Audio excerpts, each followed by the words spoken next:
Welcome to the Ninja News. I just want to talk a little bit about life on the set. You know, I worked on a lot of different movie sets. It's been fun. And to me, right now, I kind of be like, when I'm at work, I think of it as being on set too. Because I'm always dealing with a whole lot of different characters, especially where I work at. Where I work at, it's like 1,000 people per day that comes through the doors. And I play this role as a security guard. Pretty good. Hallelujah. It pays the bills for now. But I'm glad I have all my memories on the set, and for what's coming up on the next set, I'm going to be working on my little movie activity.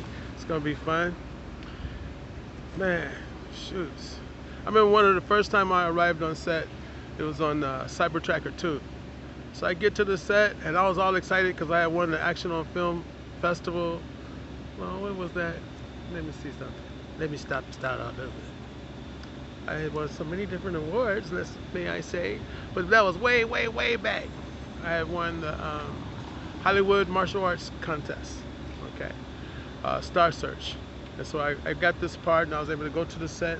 And when I got on the set, I mean, I was so excited, you know, it was nighttime, and, you know, the movie was starring Don the Dragon Wilson, who I had met earlier. You know, as a matter of fact, he was, when I won the award, he was there that night. It's like a special guest of honor. So I was all excited, and I get down to the set, and once I arrive on set, I end up meeting the director. And the director, I guess, you know, I understand now, because directors be under a whole lot of pressure, you know, a whole lot of different types of stresses that don't nobody else know about. So I was all excited. I had on my little Bruce Lee jumpsuit, the black one from Enter the Dragon, and I was like, hey, I'm all ready to go. And the director said, no, you ain't doing nothing in this scene. You're just gonna be sitting here, you're gonna stand, you're gonna walk by the door, and that's it. You're not doing much of nothing. This is Don's movie. And I was like, good luck. It doesn't matter. I'm here to play my role. Well, you ain't got no role. It's just something where your name is gonna go up on the screen, and that's it. This is just a, you know. And I was like, okay, whatever. How do I get out of here? How can I get back to my house in peace? But sometimes on the movie set, it ain't always so nice, and it's not always so peaceful. But it's always fun, you know. Because like later on, Don came downstairs, and he's like, man, what's happening? Why were you upstairs? I said, well, this guy over here, he told me I couldn't go into the scene. It was already set. He goes, what? And I go, yeah, that guy right there. And he's like, oh, man, what a clown. He goes, I could have used you in that scene, especially you. That would have been excellent, man. And I was like, oh, man, well, maybe next time. Maybe next time. We got to trust God's timing. If it ain't God's timing, life goes on. You know, you can't be tripping on stuff that you can't change. That's something my brother taught me. So anyway, later on, I end up on different sets. Let me see, what was the next set I worked on? I remember when I worked on the Hulk. It was so cold outside. I was like, I did not like it. We were like on an island, and it was like Francis Ford Coppola was there. Who's that real pretty girl? Anyway, work on the set is tough, especially when it's really cold outside. It was like 3 o'clock in the morning, and I definitely wanted to go home, but there was no way for me to go home. I had to sit there and deal with it. I had to wait on the timing of the different cameramen, having everything together, all the electrical wires and everything set up. It's a lot of work. Eric Bana was there, and Jennifer Connelly was there, and I ran into a couple of my friends. Let me see, Stuart Kwan, the late Stuart Kwan, which was a person who I used to compete against. He was really, really good.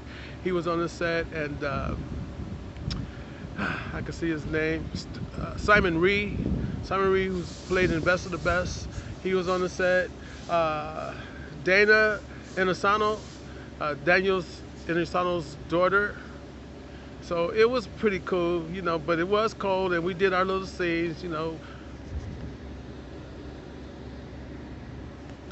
It reminds me of how we were like having to go up and down the hill in San Francisco over and over in our army suits. But it was good, it was good. Some guy on the set called me, what was his name? He kept saying that I was really moody. He was like, you always mad. I was like, I'm not mad, I'm just, you know, when is the action gonna start? You know, when do I get a chance to do some kicks and punches, and, you know, when do I come alive into this film? But it was like about the Hulk. But I did meet Angleys, got to talk to Angleys, and he gave me a little cameo in the movie, which was really, really cool. And his assistant, when I got on the set, I met his assistant. I always take my resume and pictures and flyers and stuff like that, business cards on the set. So I was on the set and I talked to Angleys Assistant. He went and told Angleys about me. Angleys came up and talked to me, gave me a nice little role. And when the first time I had to do that particular part, I had to like walk past these cars, right through the cars, holding this gun, you know, toward the lady, Jennifer Connelly, as she was entering the island. So after that scene was shot, some other guy came up to me and said, "Who told you to run through there? You wasn't supposed to do that. I didn't tell you to do that." But I'm like, man, listen, the main director told me what to do, okay? Ang Lee told me to do what I did. So if you got a problem with Ang Lee, he's right over there. Go talk to him. So anyway, the scene ended up in the movie, and that was pretty cool. That was pretty cool. Later on that night, it was like I think it was like about 300 extras or something like that. But Ang Lee came out sitting outside. Everybody else was in this big old Fort Low thing, this big old chow hall. But I was sitting outside by myself. And Ang Lee walked over to me and he said, "So what do you want to do in movies? I mean, what's your goal?" And barely I start talking to him, and all of a sudden some lady come running up out of nowhere. And she's like, "Ang Lee, I like your movies. Oh, your movies are so great." And Ang Lee was like, and he just took off. And I'm like, man, that's messed up. She messed up my little gig. I had a chance to talk to Ang Lee, but I had to wait till the next time comes around. So there will be some haters that jump into the field. You can't be mad at them. You just got to say, you know what? Life is what it is. Take the timing and deal with it. So I'm looking forward to running into Ang Lee again. Later on, he did win an Oscar. Ang Lee, the same director of Crouching Dragon, Hidden Tiger. You know, so he's the man. I really think he's really cool.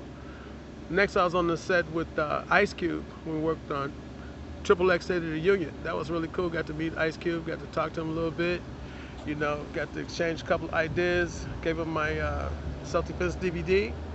And he said he really liked my nunchuckles. He said, "Man, you get down with them nunchuckles." I go, "Yeah, I need to be getting down with them on the movie scene with you. You need to hook me up into the movies." You got to make sure you make your contacts. You got to make sure you speak your word. But wait for the right timing. Don't just run up there and start talking to the directors and actors. You got to wait till it's peaceful and quiet, and maybe pray that God make your timing be just right. So anyway, man, Ice Cube was cool. And then after that, I met director Lee Tamahori. And that was super cool, you know. Lee Tamahori also did a couple, what's that movie he did with Halle Berry? Some kind of like James Bond movie. Anyway, she was on there. And Ang Lee was hella cool. So I was working behind the camera, you know. I wasn't just trying to get in front of the camera. I get behind the camera because I like filmmaking. Filmmaking is one of my favorite things, you know, making movies. So after that, I ended up on the set of Twisted with Ashley Judd and Andy Garcia and Samuel L. Jackson. And it was so cool because I got to run into Andy again. I had met Andy earlier on the set of Ocean's 11. I'll get back to Ocean's 11 after this. Anyway, I told Andy, I said, "Andy, man, you see I'm down here. I'm trying to get into this union, man. What I got to do?" And he said, I'll handle it, man. I'll handle it. He went and made a phone call, and the SAG union people called me up. And they were like, "Hey, man, are you union?" I was like, "No, I'm trying to get union." They were like, "Well, how many times have you worked union?" I was like, maybe about 8 times. They like, "8? You only supposed to work 4.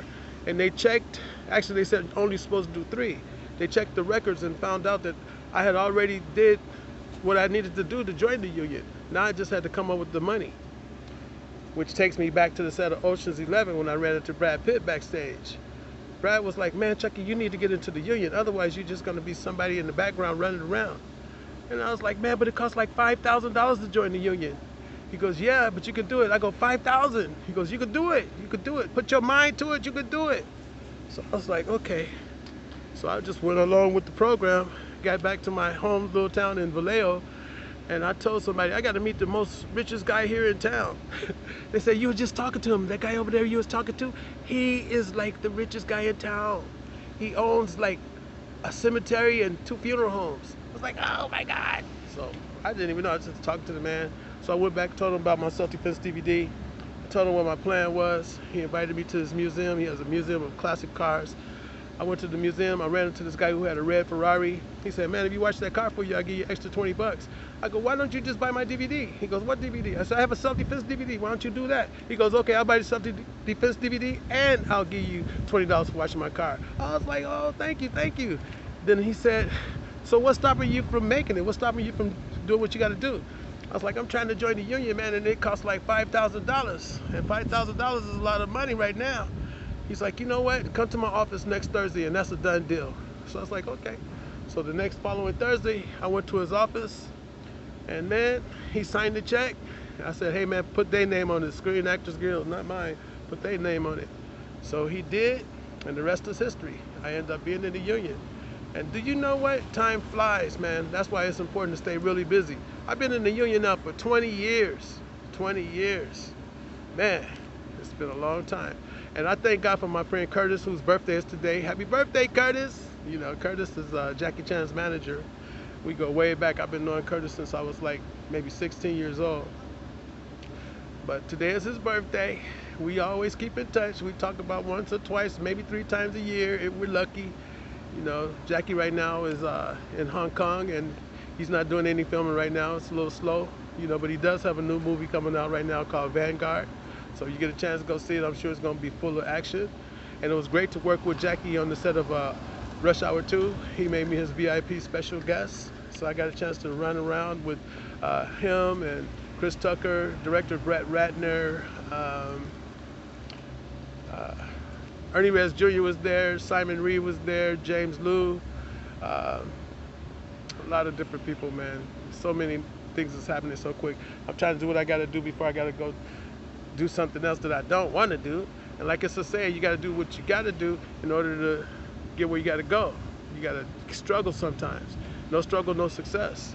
So anyway, do your best, God bless, and don't stress. I got to go for now. Ciao. Bye-bye. Peace out.